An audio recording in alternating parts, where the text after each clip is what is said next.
Hello students, आज हम topic discuss करेंगे कि अगर हमारे पास पॉलीएटॉमिक आयन है तो उसके अंदर हम किसी भी एलिमेंट की ऑक्सीजन नंबर को कैसे फाइंड कर सकते हैं।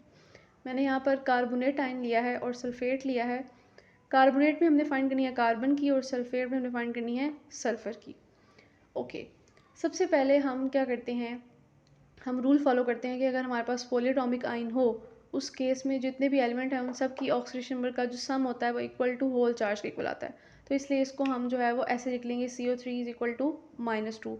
इसका क्या मतलब है कि कार्बन की ऑक्सीडेशन नंबर और ऑक्सीडेशन नंबर ऑफ ऑक्सीजन को अगर हम सम करेंगे तो आंसर -2 के इक्वल ही आएगा।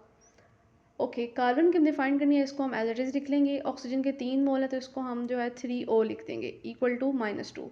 ऑक्सीजन की हमने रूल पढ़ा था, मोस्टली होती है -2, वो हम यहाँ पुट करेंगे और इसको सॉल्व करके आंसर ले आएंगे। तो कार्बन की आती है +4। अगर यहाँ पे +4 पुट करें और ऑक्सीजन की 3 -2 इस तरह पुट करें तो हमारे पास आंसर -2 ही आएगा।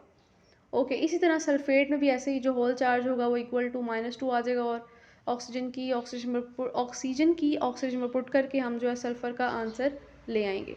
इसी तरह हम बाकी सारे पॉलीएटॉमिक आयंस के अंदर किसी भी एलिमेंट की ऑक्सीजन नंबर जो है वो फाइंड कर सकते हैं। ये था हमारा आज का शॉर्ट सा टॉपिक। आई होप आपको समझ आ गई होगी।